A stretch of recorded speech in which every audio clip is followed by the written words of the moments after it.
यह कहानी 1960 के एक किसान की है। श्याम नाम का एक किसान उत्तर प्रदेश के एक छोटे से गांव में रहता था। वह जब 10 साल का था तभी उसके पिता का देहांत हो गया था। 10 साल की उम्र से ही वह और उसका बड़ा भाई खेती करते थे। धीरे धीरे वह दोनों बड़े हुए और खेती करके अपना गुजारा करने लगे। उनकी माँ को खेती के बारे में कुछ पता नहीं था, इसलिए वह इन दोनों को अपने हिसाब से काम करने देती थी, बिना दखल दिए। जब दोनों बड़े हुए तो बड़े भाई की शादी हुई और फिर कुछ ही सालों में बच्चा भी। श्याम के बड़े भाई का बेटा रामू अब 12 साल का हो गया था। रामू काफी बहादुर बच्चा था और उससे अपने चाचा श्याम से बहुत लगाव था। वह श्याम के साथ हर जगह जाता।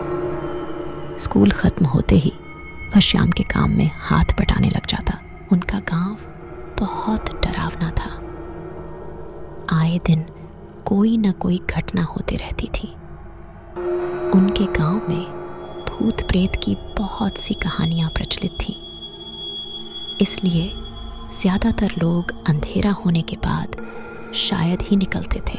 गेहूं का सीजन था तो श्याम अपने भतीजे रामू के साथ रात में खेत गया ताकि खेत में पानी डाल सके। उस समय ट्रैक्टर और जनरेटर नहीं हुआ करते थे।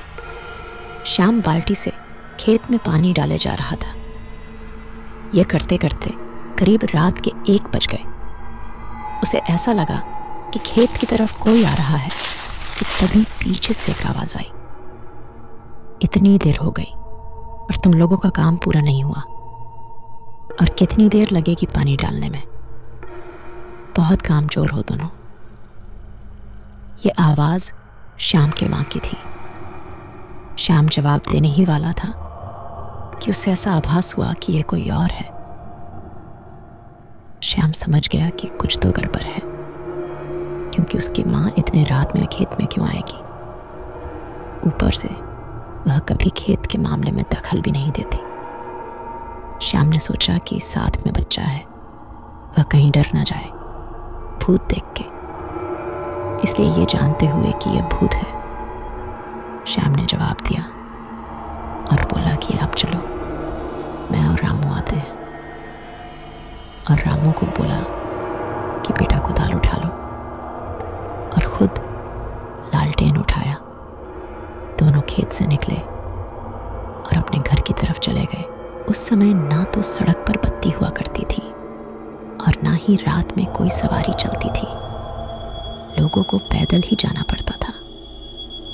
उनका रास्ता थोड़ा लंबा था, जो कि घने पेड़ों के बीच से एक पतली टूटी फूटी सड़क से होके जाता था। रास्ते में एक मंदिर पड़ता था। वहां उन्हें एक अघोरी बाबा दिखे। बाबा बोले, रुक जा बेटा, थोड़ा आराम कर ले, थोड़ा उजाला हो जाए फिर चले जाना। लेकिन श्याम को घर पहुंचना था। उसे डर लग रहा था कि कहीं उसकी माँ के साथ कोई दुर्घटना न घटी हो। इसलिए उसने उस बाबा का आशीर्वाद लिया और निकलने लगा कि तभी बाबा ने श्याम को बोला कि यहाँ कुछ अजीब सा है।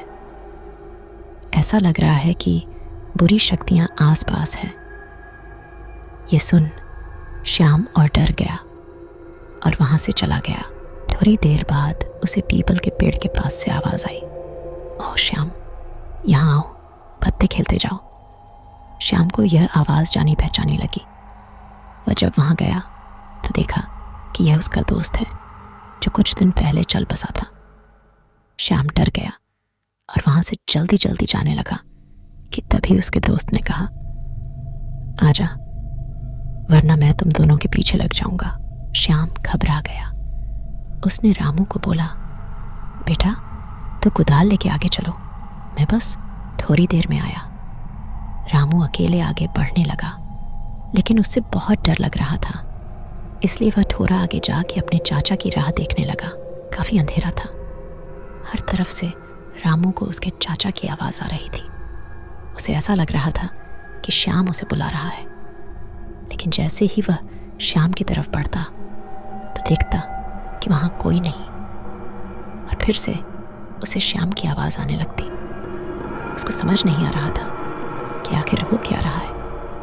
वह डर के मारे चुपचाप वहाँ एक पेड़ के पास खड़ा था।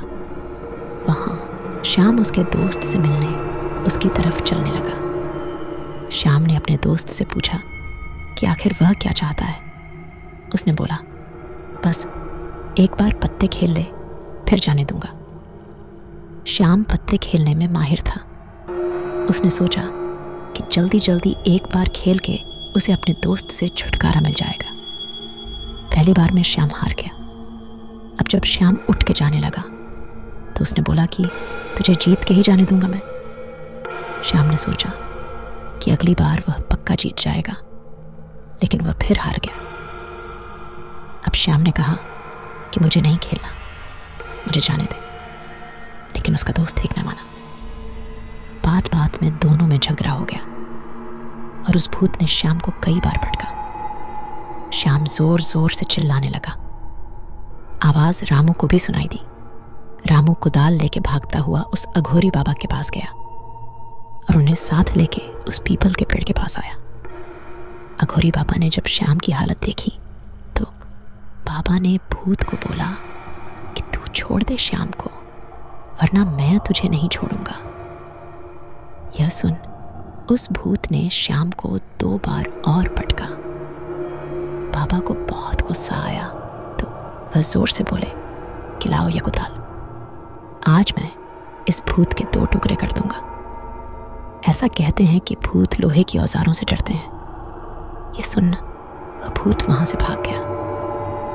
वह अघोरी बाबा श्याम को उठाकर रामू के साथ उसके घर छोड़ आए। घर पहुंचते ही रामू सबको उठाने भागा। जब श्याम की माँ और उसके भाई ने श्याम की हालत देखी तो उनके होश उड़ गए। उन्होंने बाबा का शुक्रिया अदा किया और कुछ खाने को दिया और फिर बाबा वहां से चल दिए। श्याम को फिर समझ आया कि वह बाबा क्यों उसे और रामू को मंदिर पे रोक रहे थे। इस घटना के वजह से श्याम काफी कमजोर और बीमार रहने लगा। उसके बाद वह कभी रात में बाहर जाने की हिम्मत नहीं करता।